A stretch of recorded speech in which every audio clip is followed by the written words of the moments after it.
Okay, welcome back to my car cave. Today I have another Werk 83 model. This one, a BMW Jagermeister livered car for my Jagermeister collection. There's some basic information here. It's a BMW 325i Coupe E36 DTM car from the 1993 season. Here's a picture of the actual car on the back. Then underneath here, I'll flip this around. Have some information about Werk 83, their website, that kind of stuff. But anyways, let's go ahead and get it out of the box, and we'll go ahead and take a look at the car up close. Okay, now that it's out of the box, let's go ahead and take a look at this 1993 BMW E36 DTM car. I don't know anything about the race history, the car. I've never seen it race. I've never even seen the car before. It's hard to even find pictures online. So I'm not going to talk to you about any of that stuff. I bought this car purely because it's a Jagermeister livery, which I have a decent collection of, and I try to add to it every time a Jagermeister variant comes out.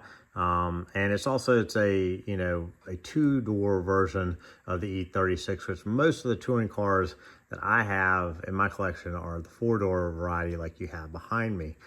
So this one has a slightly more sculpted front air dam and a giant splitter on it, which I think is pretty cool. I think his wheel arches are really interesting.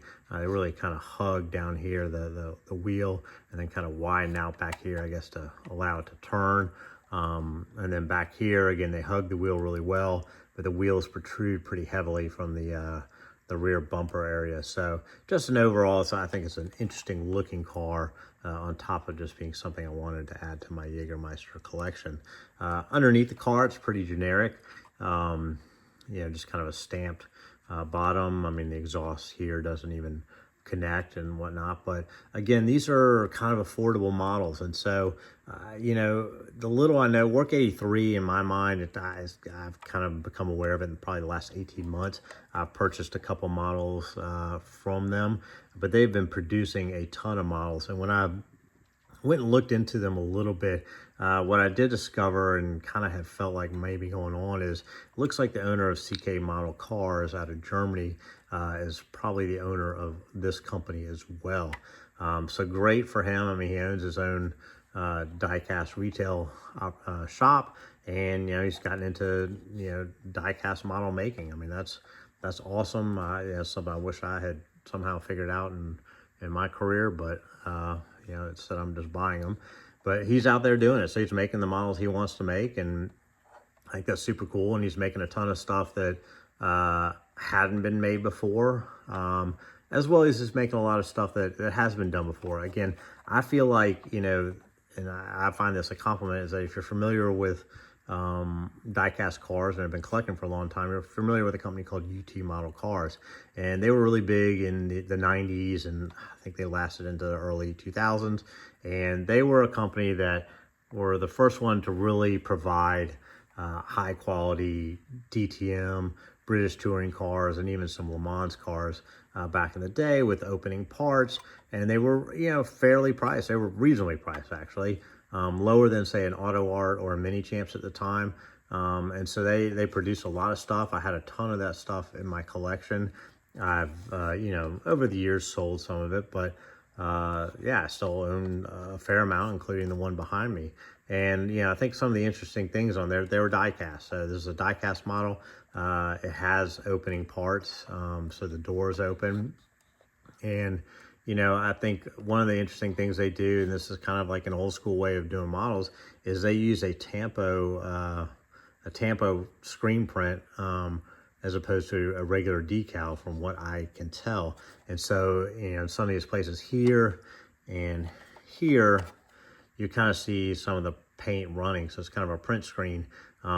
but that gives, you know, that's going to make this decal last a lot longer, or this print lasts a lot longer.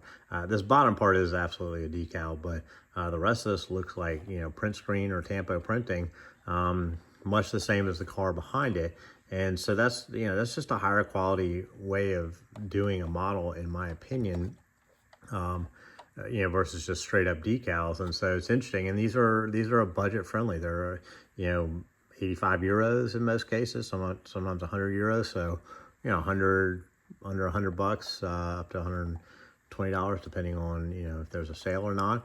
But, you know, they're making a ton of stuff. So, you know, they're making some stuff that, like, again, has been out or previously made, and it's a chance for collectors, I guess, to pick up models they may have missed, or, you know, frankly, were too young to be buying at the time.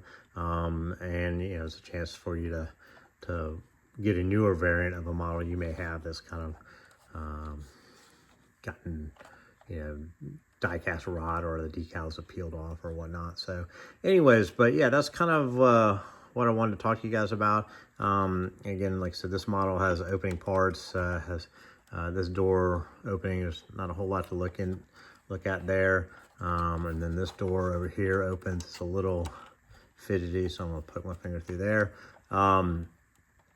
I'll try to get something, you know, a photo or something you can kind of see in there, but it has a seatbelt. It's decaled on there. It's not, you know, not something like fabric or anything like that.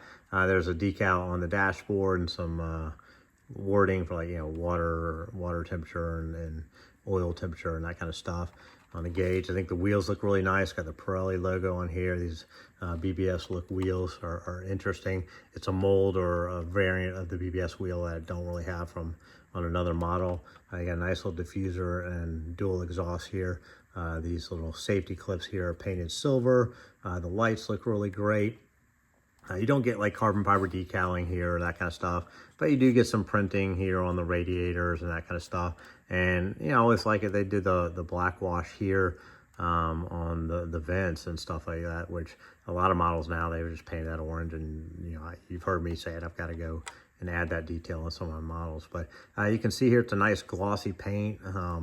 Looks really nice under the lights. So anyways, just all around, I think a really budget friendly but high quality model. Super excited to add this to my Jagermeister collection. And again, you know, my kind of thoughts is this is the new UT. And I mean, frankly, they may be using some of the old UT molds and some of the other manufacturers from back in the day to produce some of the stuff they're doing, but they're putting out a lot of stuff. Werk 83, I think it's a fantastic, you know, budget friendly but high quality model manufacturer. And so if you like the video, hit like, hit subscribe, and I'll have some more stuff soon.